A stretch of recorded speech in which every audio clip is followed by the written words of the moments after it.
Good evening. Welcome to another episode of Talk with Antonio. I am your host, Antonio.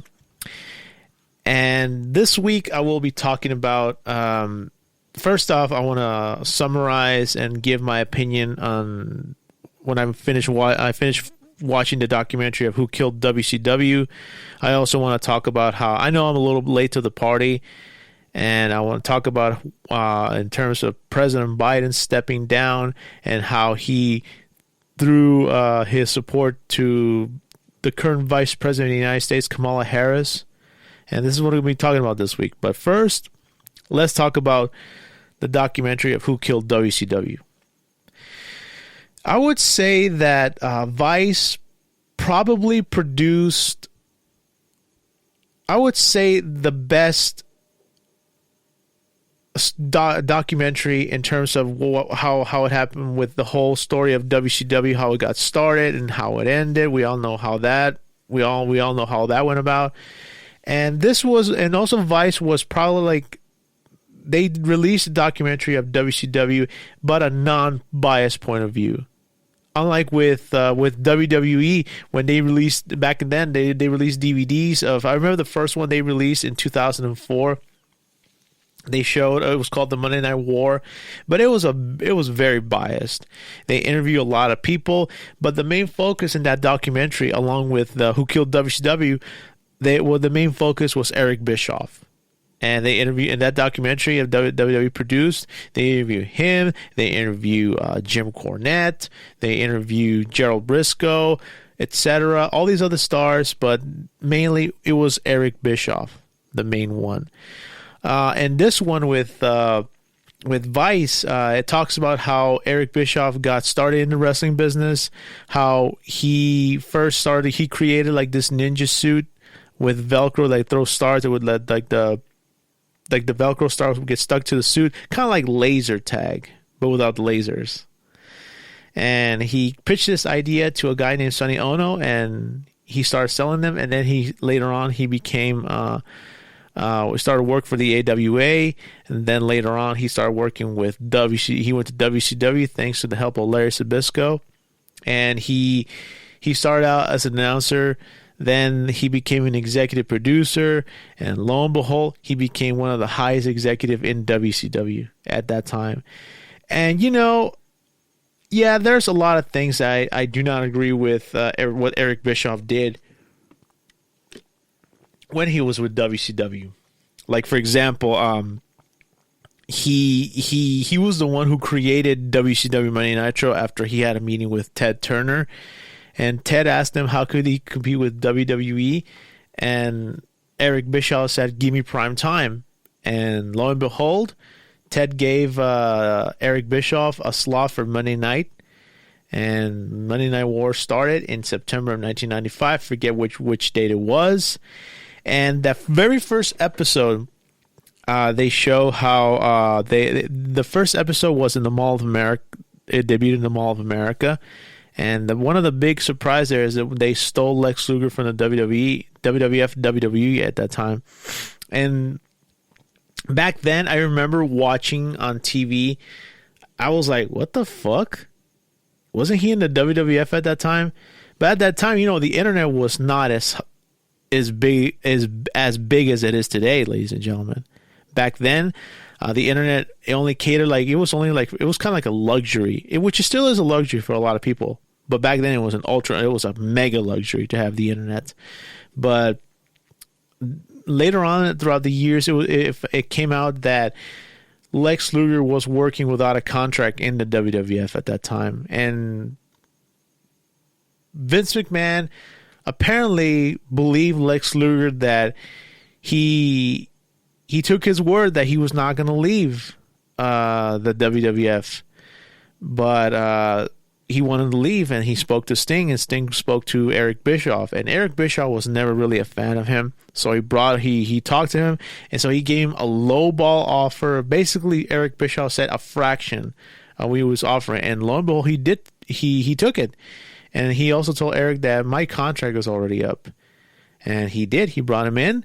And that was the beginning of the Monday Night Wars between the WWF and WCW. But they were trading ratings at that time. But 1996 was probably like the biggest time. That was like the big time when WCW really took on the WWF.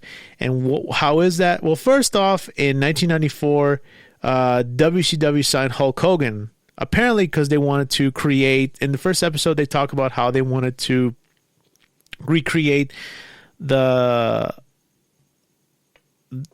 days of how Hulk Hogan was big in the WWF, and lo and behold, he signed Hulk Hogan thanks to the help of Ric Flair. They signed to a contract, and they thought they could recreate the glory days of the WWF, but they heard in the documentary they mentioned that people were actually booing him because they did not want to see Hulk Hogan again. They were sick and tired of the red and yellow bullshit. And when 1996 rolled around, it was a different era at that time, and they showed how. And also, they wanted to create a new group. And May of 1996, both the contracts of Razor Ramon and Diesel were coming up for expiration. And in another interview with RF Video, Scott Hall talks about how he was in the WWF and he was making all this money, but it started to level off, and he wanted to make more money. And he spoke to Vince about making maybe increasing like the merch sales. He said no. Vince said no. What about going to Japan? And Vince still said no. And he wanted to like give him like the same amount of money, but the same work schedule. And Scott Hall was tired. So in the interview, he says that he was speaking to 1-2-3 Kid or X-Pac, and he was feeling WCW, so he told X-Pac, they're going to pay you how much? Find out how bad they want me. So he took the offer, and he went to WCW along with Kevin Nash. And this was another thing that what Kevin Nash said. They offered him a contract, but at the same time, he didn't want to leave Vince McMahon. And he said another, I think it was with Sean Oliver. He interviewed Kevin Nash, and Kevin Nash said he met up with Vince McMahon in Stockton, California, and he even said to Vince that you don't have to match the amount they're offering me, just guarantee it. And at that time, both Scott Hall and Kevin Nash said that they did not offer any guarantees. And I guess Vince McMahon said they couldn't give him guarantees, they couldn't offer him all this money. And Vince McMahon at that time had like the mentality of we're all family. And Nash said to Vince, well, I have a real family, I have to support for them, and I gotta go. So, but they say that there's another reason why Kevin Nash left, was because of what happened with the In Your House pay-per-view where he fought against Bret Hart in the steel cage match. And apparently Bret didn't want to lose in a certain way. And that same interview he did with Sean Oliver, apparently Vince boo-boo faced to, Bret boo-boo faced to Vince McMahon, and Vince McMahon said, we're going to do Bret's way. And Kevin Nash said to Scott Hall, I'll fucking be joining you. And they all left, and their last match was at Madison Square Garden, and the infamous curtain call incident where Scott Hall, with Razor Ramon, Diesel, Hunter Hearst Helmsley, and Shawn Michaels all got into the ring. They all got up and they all hugged and embraced, and basically, like in the documentary of NWO Back in Black, Scott Hall said that they were all close friends, and they all had a successful run, and they all knew they were going to go to WCW. And Scott Hall said in the interview that he felt like he wanted to say goodbye to the WWF fans, and he was like, "Thank you for your support for all these years, and goodbye." And he also said that Scott Hall said to a degree that many people said that those dudes broke kayfabe because they were trying to hurt the company because they were leaving, and he said that could be further from the truth. There was no bad intentions. And he also commented that Razor, or Scott Hall, however you want to call him, said that he felt like he was selling out. Everyone knows the WWF's a place to be. But he said he had to do what was best for him and his family. It was that take that guaranteed money from Ted Turner. And thinking about that, when I was a kid, I do remember, I don't know if I ever commented this in another podcast. I would say at that time, I was 12 years old at that time. And when I saw who I thought was Razor Ramon on WCW, I was like, what the fuck? And when I saw Diesel, I mean, they didn't have no names because they couldn't use the names Razor Ramon and Diesel because they were trademarked by the WWF.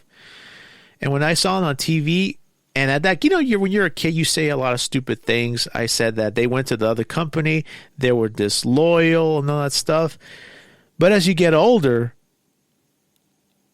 you put yourself in their place, knowing what's going on. You're not getting paid accordingly in with the company they're working in, and they go to another company and say, okay, we'll give you less dates and we'll pay you all this money. And you think, hey, fuck, I got to go where they're offering more money. As you get older, things change. And at that time when I was a kid, when I said that both Razor Ramon and Diesel were disloyal, I'm actually sorry I said that now that I'm older. Because I was dumb, And 1996 was an excellent year for WCW because they debuted and then they created the NWO. But in the documentary also talk about that. In it was another NWO documentary. I think it was produced by I think it was A&E. Eric Bischoff came out. Kevin Nash came out. The late Scott Hall came out there. And they were talking about how originally it was going to be Sting. Or even another one is, I think it was Bret Hart. They wanted him to come in back in 1996 to go work for WCW, but I could be wrong perhaps. But originally it was going to be Sting, but they also went to Hulk Hogan. But Eric Bischoff a while back asked him if he could turn bad guy, and Hulk just threw him out. And then later on said that if he could be the bad guy now. And Bash at the Beach happened, and Hogan turned heel. He stood by the sides of Scott Hall and Kevin Nash, and they formed the NWO. Hogan did that famous speech at Bash at the Beach, and that was the beginning of WCW's unbeaten streak at that time, they beat the WWF for 83 consecutive weeks. That's an accomplishment right there. And everything was going well for WCW, but lo and behold, 1998, things started to change. And it says here that from 1996 to 1998, Monday Nitro led the ratings for 149 out of 150 weeks for viewers ages 50 and older. That's a fucking accomplishment right there for 83 consecutive weeks. However, though, once 1998 came around, things started to change. And I believe it was the Raw after WrestleMania 14 when Stone Cold was the WWF World Heavyweight Champion. And he came out with the old winged eagle, and Vince McMahon gave him the big eagle, like the Attitude Era edition. And they beat Nitro for the first time at that time. And and also they mentioned in the documentary that a lot of the higher ups in WCW, like mostly like those suits and ties, those fucking, like Mike Graham said once upon a time, those college educated idiots didn't want wrestling. And that's all I also, please forgive me, I also forgot to mention, like in the first part of the documentary, they talked about how the people in the executives at Turner Broadcasting at that time didn't want wrestling. They didn't want it because it was something, to them it was so like blah. It was something that they hated it. And but Ted Turner was the only guy that loved wrestling. That's the only reason he bought the company. Well, back then was known as Jim Crockett Promotions. So he bought WCW, and Sting said this in a documentary of him that came out in 2005 for TNA. He said that Ted Turner every now and then would come up and shake the hands of wrestlers, talk to wrestlers. He used to say that, yeah, those suits and ties over there, they want wrestling gone, but as long as I'm around, I got deep pockets. As long as I'm around, you guys continue what you're doing. Don't worry about it. It was because of Ted Turner.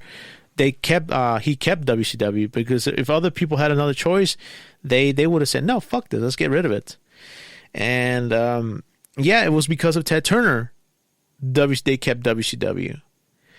But like I said, around 1998, that's when things started to decline. And also they don't mention, a lot of people say that the beginning of the beginning of the end for WCW streak was the Starrcade pay-per-view. And they talk about this in the first documentary.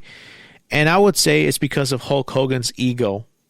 He didn't want to lose this thing cleanly. And also Conrad Thompson talked to Eric Bischoff about the pay-per-view. And I know there's been stories that Conrad yelled at, he got super heated at Eric Bischoff, saying that you blew the finish over a tan. There's just like a lot of excuses, and one of them I'd say is Hulk Hogan was the strong influence, and he used to say the famous words, "It's not gonna work for me, brother." And he killed. I think if Hulk Hogan would have put his ego aside and gave the fans what they wanted, because it was a year in the making, had things gone on the other way around, I think that pay-per-view would have probably killed the WWF at that time, but they didn't. A lot of people say that was the beginning of the end for WCW. I think differently. And also they mentioned in 1998, that's where things started to change. Ratings were now neck and neck because of the Attitude Era that started in the WWF at that time. And it says here that in 1998, 1999, WCW began to decline creatively, which led to a loss of viewership.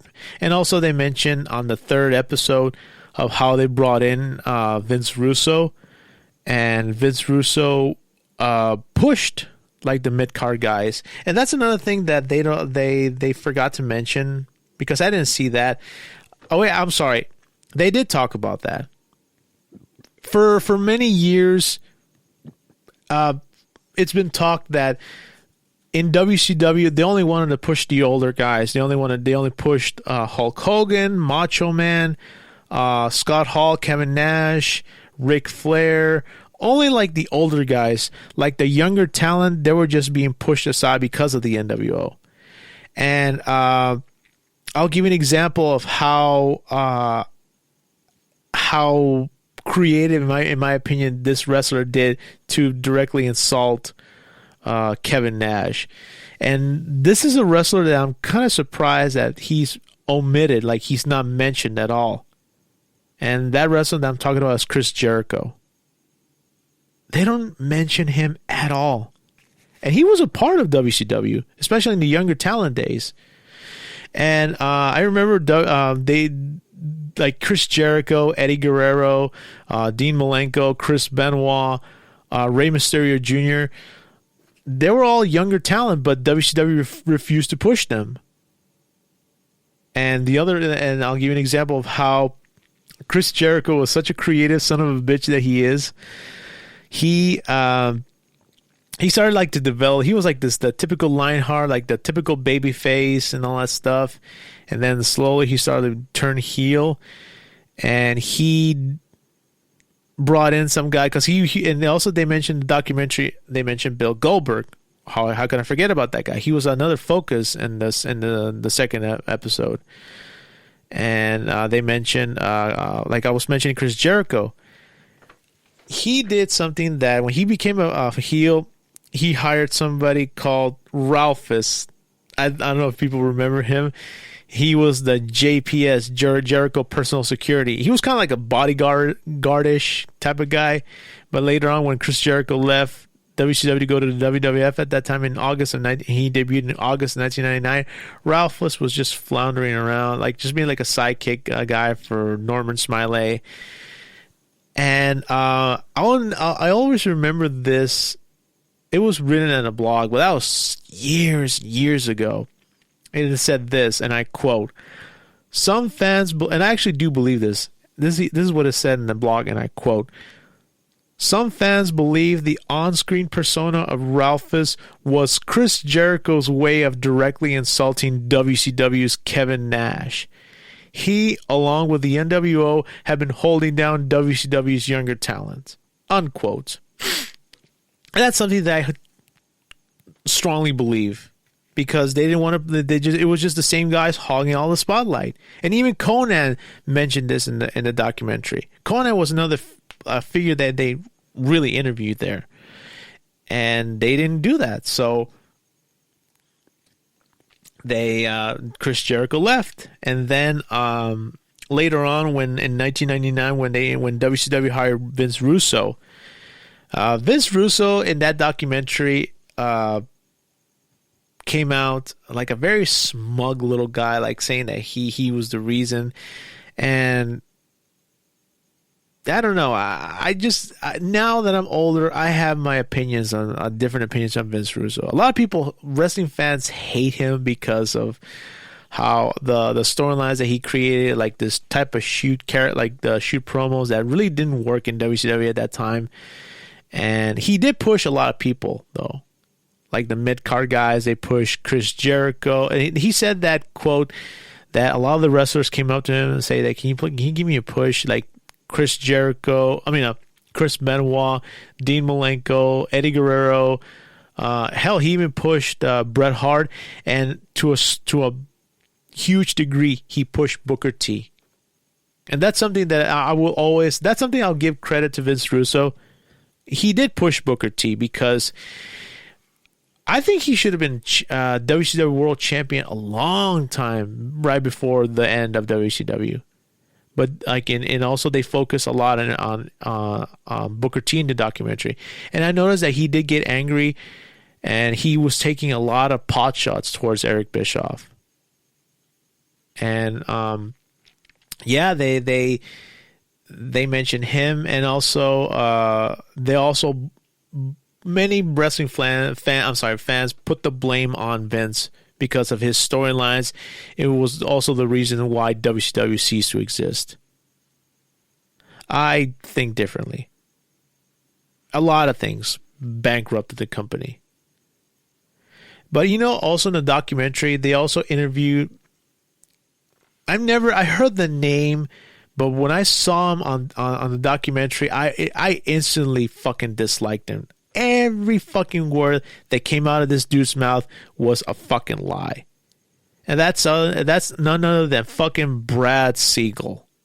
Like in the entire documentary, he was just sitting down, like with his fucking bald head, sitting down with his arms crossed. Like he was acting all smug. He was another reason that he hated wrestling, but he was doing it because he was under orders.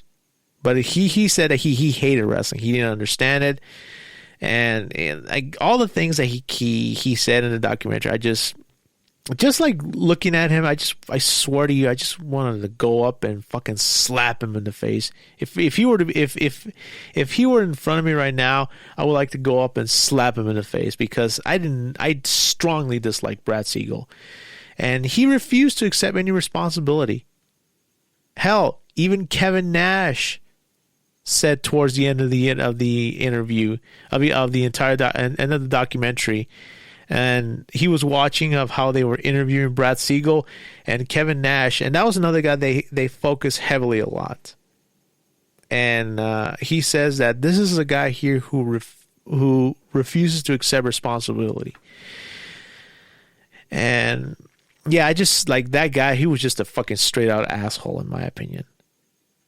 And they were showing on the fourth episode. It was still towards the second episode that they interview also Bill Goldberg, and they interview Bret the Hitman Hart, a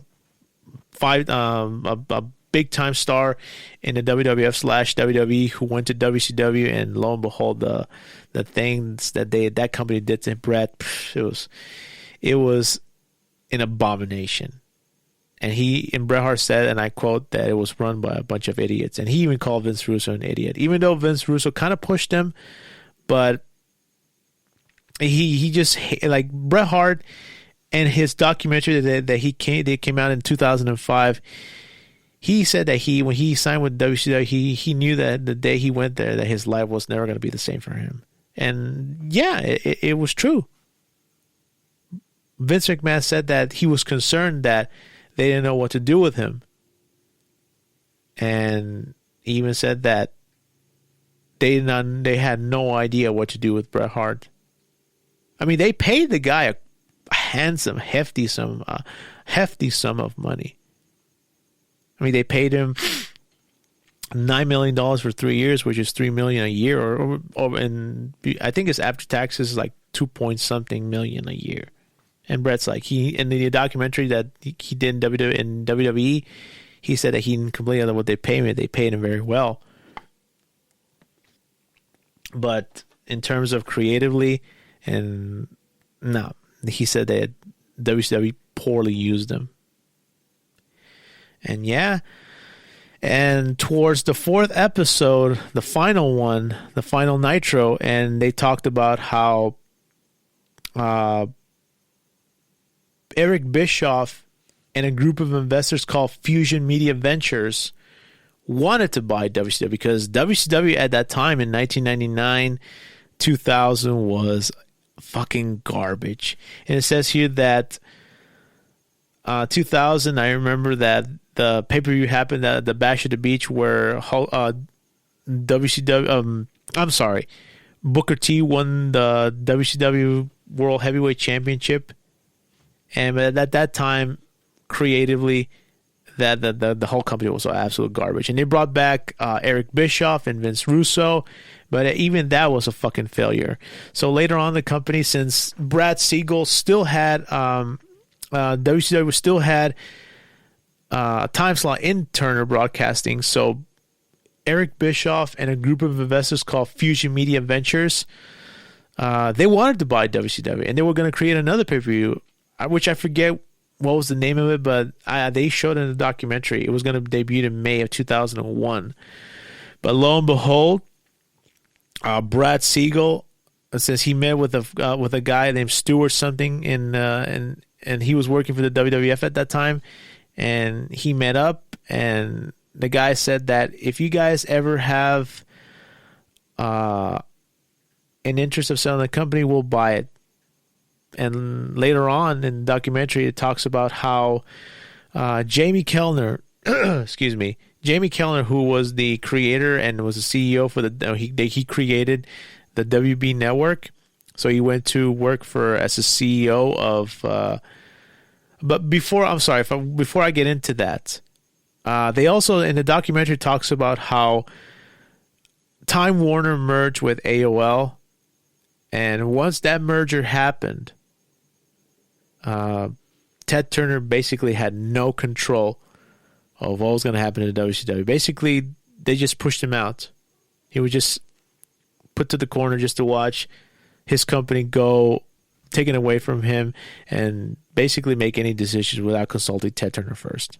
So that also in the documentaries mentioned how the merger happened, and Jamie Kellner came in on board. And the first thing he did was he canceled WCW. He says he hated wrestling. Like your typical suits and ties says, I don't get it. What's the appeal of it?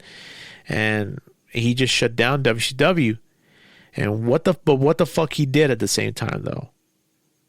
And also in the documentary, they interview Diamond Dallas Page. How can I forget him? I'm sorry. And they mention other people who worked in WCW. But once Jamie Kellner pulled the plug on WCW, Fusion Media Ventures backed out on the deal. And lo and behold, later on, WWF bought out WCW.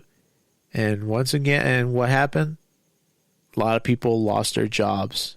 Not just the wrestlers, but cameramen, the ring crew.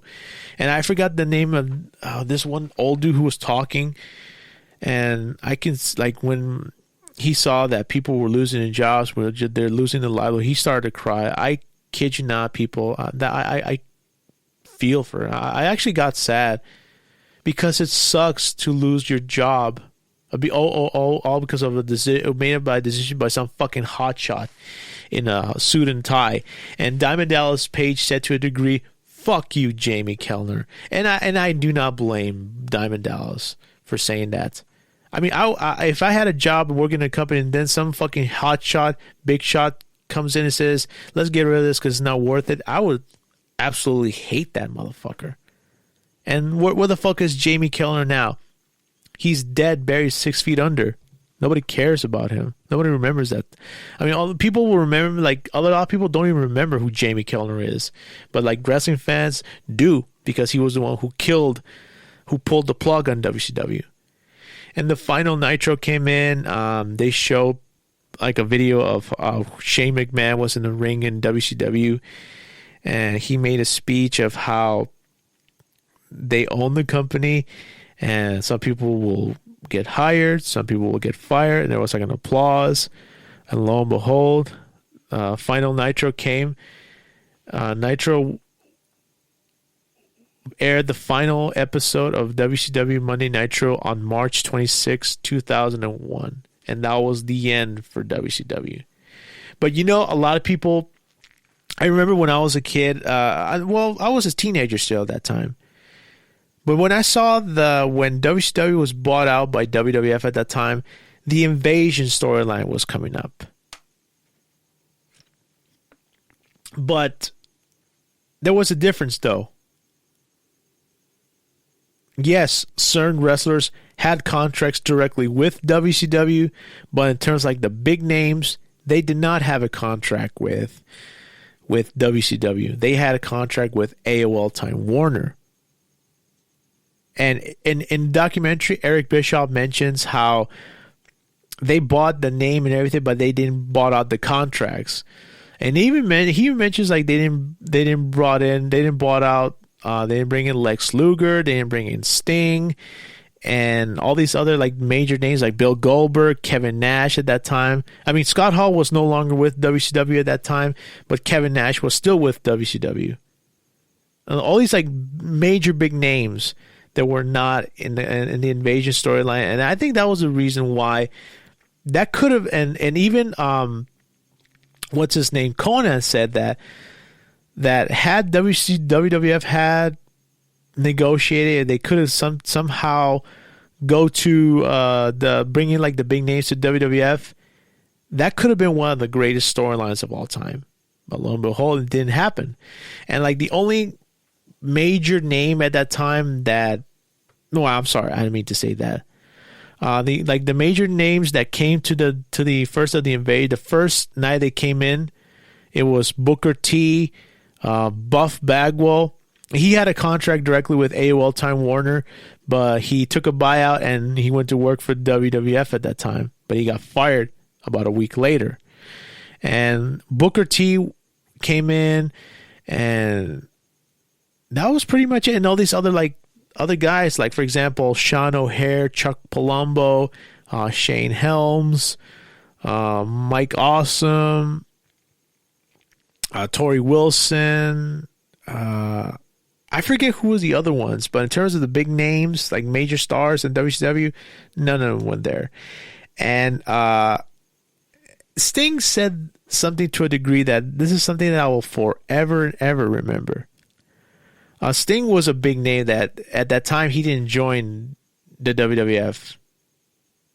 In the Sting documentary that he released for TNA in 2005, he explained how when WCW closed, he said that he was the happiest guy on earth, not because WCW closed, but because he needed to get away from wrestling at that point.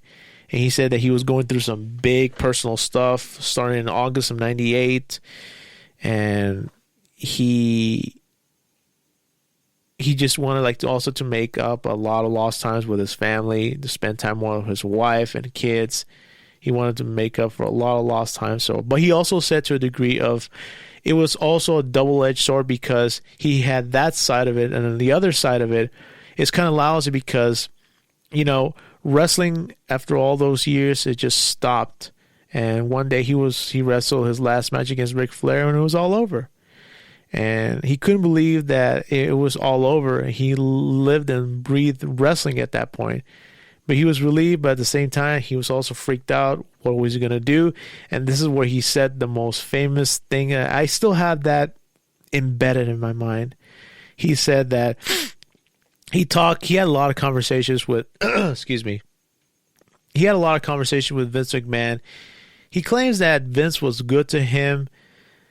But in terms of the invasion storyline, he says that he got this feeling of like not good. He said, put it this way, all the guys that went from WCW to the WWE when the invasion happened, to him there wasn't a real WCW, because WCW to him was, for so many years, it was Hall and Nash, it was Hogan, it was Savage, it was Sting, it was Luger and the Steiner Brothers. It was a certain package of guys that were gone, and the package that he had left was just dwindled out to just a small group of guys who were great wrestlers, phenomenal talents, but they weren't with WCW for all those years, like mainstream kind of names. And then he said the most famous part of that documentary, he said that when they were doing the storyline wise, when doing the invasion, when WCW against the WWF and the hostile takeover thing, and Sting said something that he was so right when he said those words. Sting said that he never forgot Booker T when he made his debut on their show, and he was making this huge ring. Guys were flying all over the place, and The Rock comes in the ring, and he said to Booker T, and I quote, and they come back to back, and they turn around, and he looks at each other. The Rock looks at Booker T, and he says, "Who are you?" Unquote. And Sting said that little comment was enough to just bury somebody, in his opinion, bury somebody like Booker T. And he also said, let's let the world know that you're a WCW guy and you're a peon here. It was going to require, he said that he was going to require lots of work for Booker T to come back, and he did, because he was a talented guy. And after all those years of wrestling up to that point, he just seemed like a gamble to him. And these are the words that I still remember. And lo and behold, he was so right. He said, I didn't trust how it would be used. And yeah, he was absolutely right, because look what happened. When he went to the WWE years later, in late 2014, in 2015, 2016, what the fuck did he do? They just trashed him, because I have made some comments in the past a lot about this. Vince McMahon just buried and trashed anything that had to do with WCW. Like, he trashed and made him look like a less than was Diamond Dallas Page. He trashed Buff Bagwell. He trashed, he trashed the whole WCW thing. WCW stars. The only one that I would say, including Sting, the only ones that I would say that WWE did not do anything. I mean, they did make him in these ridiculous storylines, but Booker T was the only one that really made it in the WWE. He worked his ass off. And also Ric Flair. He came back to the WWF after the end of the Invasion storyline. But in terms of Sting, I firmly believe, and I've said this in the past, the only reason that Vince McMahon brought in Sting was to just bury the last major big star of WCW and just put a final stake on the final nail in the coffin by saying, I won. Because Sting wrestled in this only WrestleMania match, and that was a fucking abysmal. Even Arn Anderson said that they just buried Sting. And it's something that I strongly believe.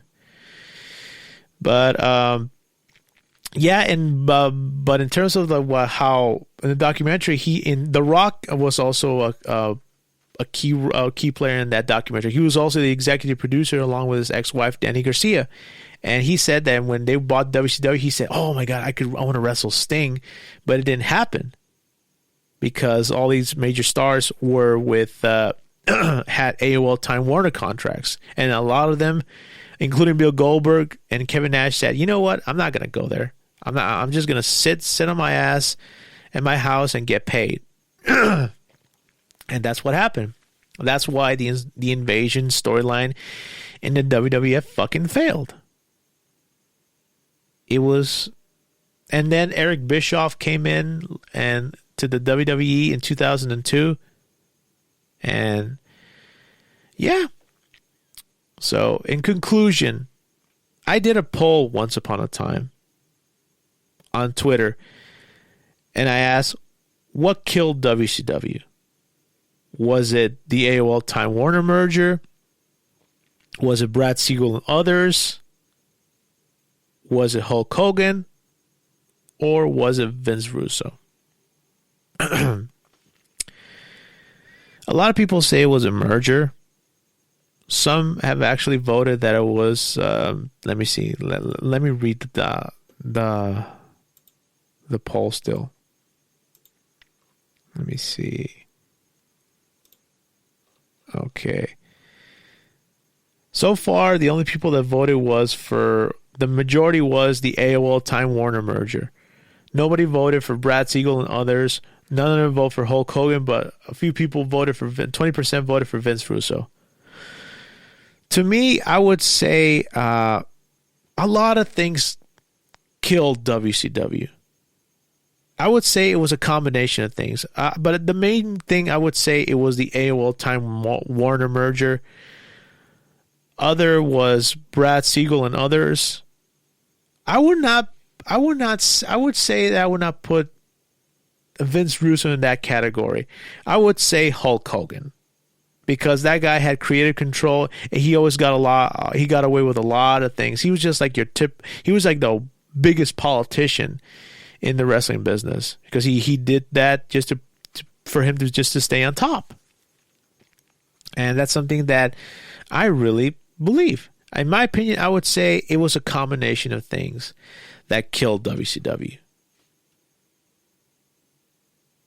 That's just my opinion. So my opinion is that a lot of things killed WCW.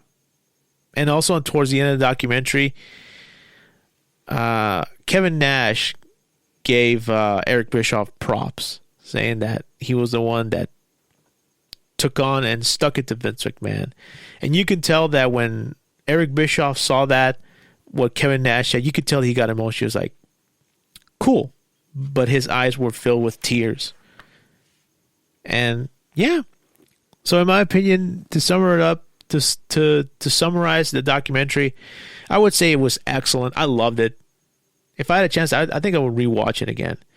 But people that came out there, they just gave their opinions. There were some who were cool. There were some who were fucking assholes. There were some who, just like, they did what they did, But yeah, I would say a lot, in my opinion, to summarize, I would say a combination of things killed WCW. But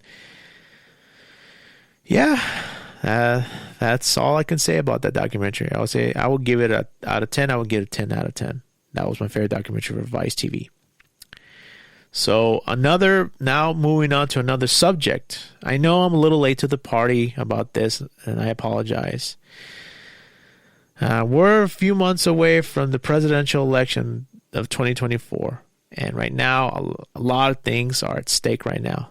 There's a maniac who wants to take over and wants to become a dictator, so to speak. And he said he came out a few days ago that with him in power, they don't have to worry about voting again. So basically, he just wants to become a fucking dictator.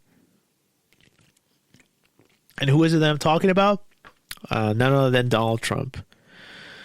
And in the first debate that happened, the first presidential debate that happened, It was President Biden against him, and a lot of people were just saying that Biden was not up to par, and he was too old, and he was not in like in his right state of mind.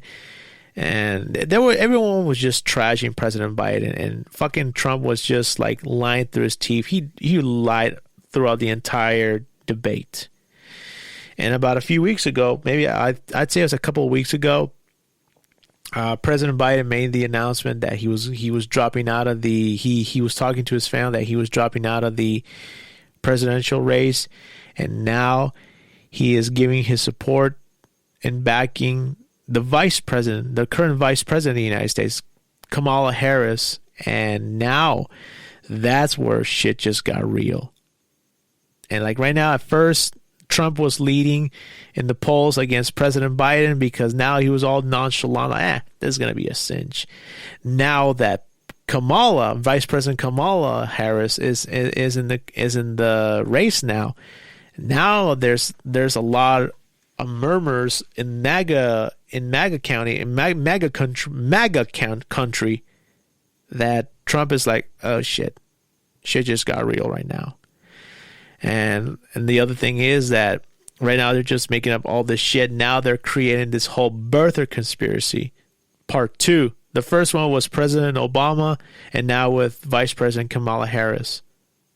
And I swear to you, these fucking MAGAs will come up with all kinds of bullshit just to fuck around with her. And,